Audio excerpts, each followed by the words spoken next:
I'm Scott Clarkson, and in The Marriage Go Round, I play the character of Paul Delville.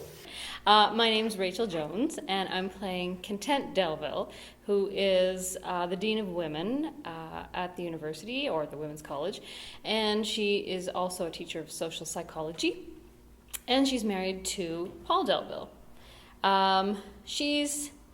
In the script it says she's a very attractive woman, but she's a little bit middle-aged, and there's a really interesting phenomenon going on of a younger woman coming up and being interested in her husband. And I think it's the situation of the play is very unusual, and yet some of the emotions and the feelings and the responses to that situation are very real, very messy and very real, but also very funny.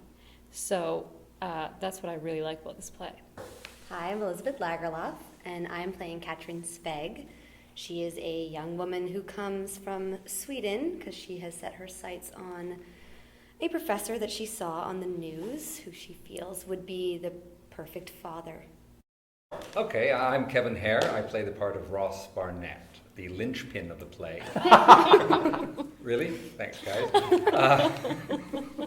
What I play Content's one of her best friends, happens to be a male friend, which is probably slightly odd at the time, but we adore each other and we have confidences together and we laugh and joke. But when the situation hits Content, I'm one of the people she goes to, and it so happens that I adore her so much that as I see her falling into this trap of having a problem with her husband, I actually take this opportunity to kind of try to put my ticket in. So it's an interesting little side, which tests Content, doesn't make her completely one-sided for her. She's got a test to deal with me, and that's quite a test, I must say. So it's terrific.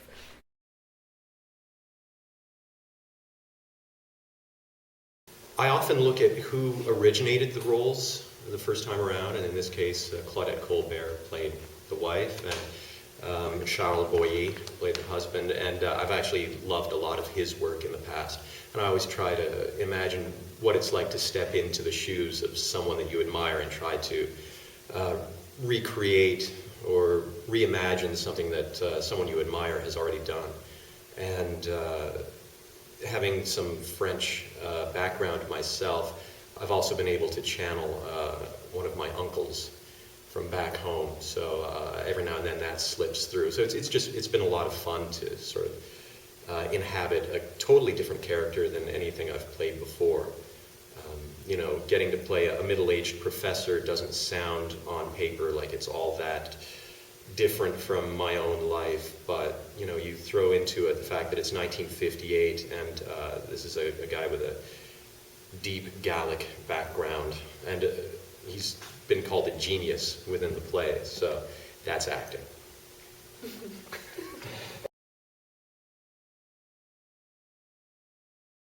Anytime I get to go is pretty much gold for me. I wake up in the middle of the night making that sound now. Usually because I get caught in the middle of something. It only happens a couple of times, and I don't want to give too much away. But there are moments of pure panic. Because Paul is a moral character, and he prides himself on being the Rock of Gibraltar. However, he's a human, he's a man, and he is faced with great beauty and youth in front of him that wants to be with him, and that is unusual. So there's the big conflict of being the upstanding moral citizen and being the man of understandably baser instinct. And so when those two worlds collide, it gets a little messy, and that sound is what results.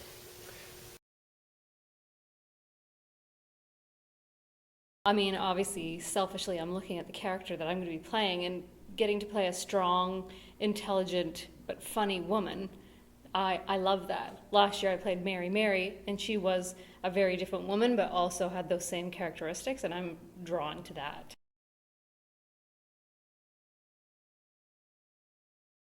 There is the aspect that it's 1958, so her reactions to some of the marriage strain, some of the possible infidelities is perhaps different than a modern woman might react. A modern woman might not put up with some of the things that she tries to smooth over with grace and tact and all that kind of thing.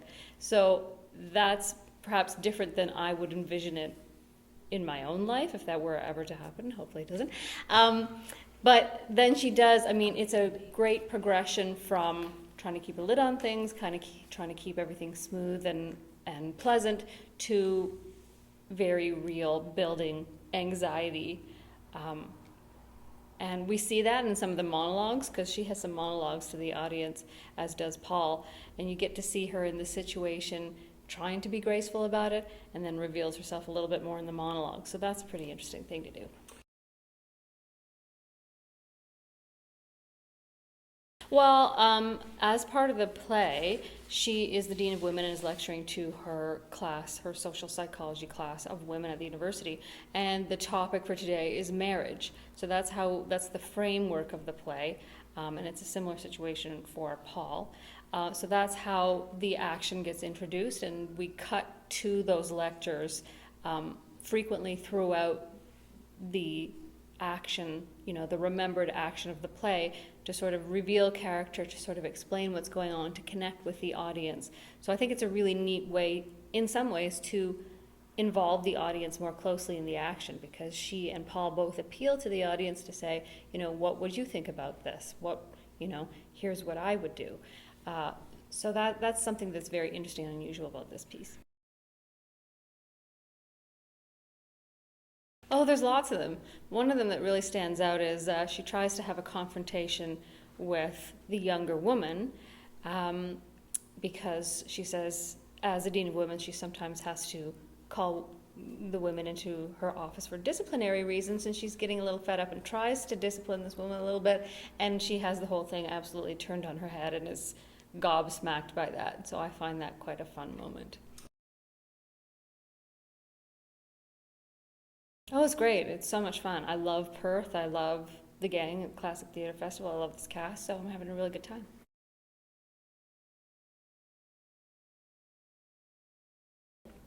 Usually I'm devastated in everything I do.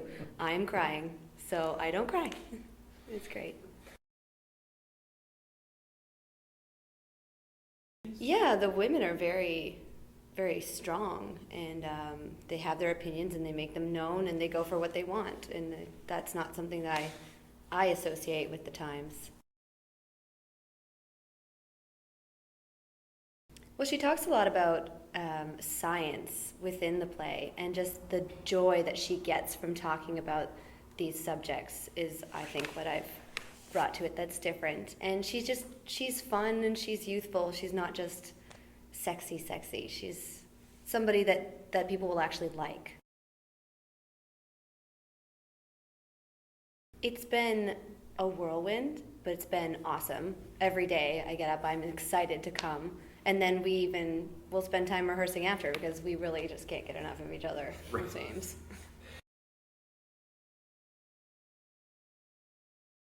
I think that to have if you saw a man and a woman together, they actually have to kind of hide when they meet, just because everyone would assume something's going on without a chaperone at that point. If you had three, there's no worries. You could have a female friend with a third person there, but when there's two of them, there's always the potential for something going on that way. So I think that they've had this relationship for 20 years, and nothing's happened. They joke and they might flirt a bit, but the fact that they have this strong relationship, which actually makes it in a sense an infidelity in itself. There's an emotional infidelity there. She's confiding to him things she might not confide to her husband.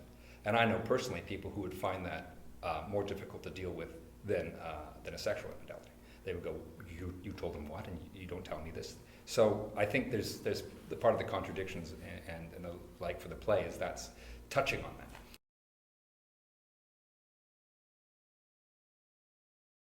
Well, that's a bit of my challenge. Is that, I mean, intellectual and emotional. I think because he adores her. I think he's. I mean, he has his flaws, but I think he's actually a pretty good guy. I don't think he's the type of person that you would ever always have to be concerned. Don't leave him alone with your wife. but I think he's made some mistakes in his life. But I think he's a devoted friend, and a smart guy, and good at what he does. And I think he's been devoted to his family at the same time. Again, another contradiction. He is devoted to his family. He's raised his kids. He's still in love with his wife. It's a nice, tight little play. It's well written. It's got some great dialogue. It talks about the subject that I think most people in relationships can relate to, and it's got this great cast. Because it's funny, it's fun, I think it's something that a lot of people will be able to relate to. It'll be like, they'll see a lot of things that they know from their own relationships in it. I think it's something that will really touch people. Why should they come to see this show? We're really good in it. There's that. And Leslie Stevens, who wrote the play, actually had a really good ear for dialogue.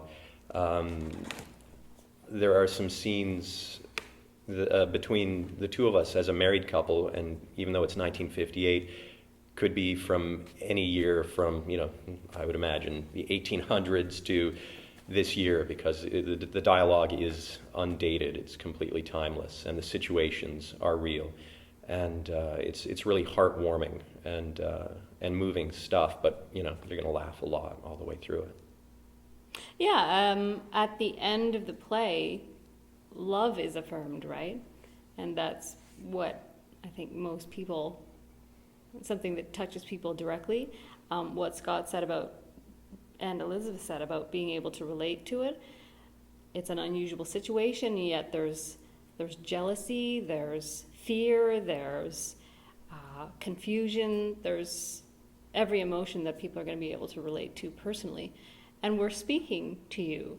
Paul and I, when we're giving our lectures, Paul and Content, are not asking the audience to speak out loud, but speaking directly to them. So that I think that audience members will feel part of the action maybe more than they would in some other plays. And it really, the dialogue, as Scott was saying, it's hilarious. It's just very funny. So come and see it.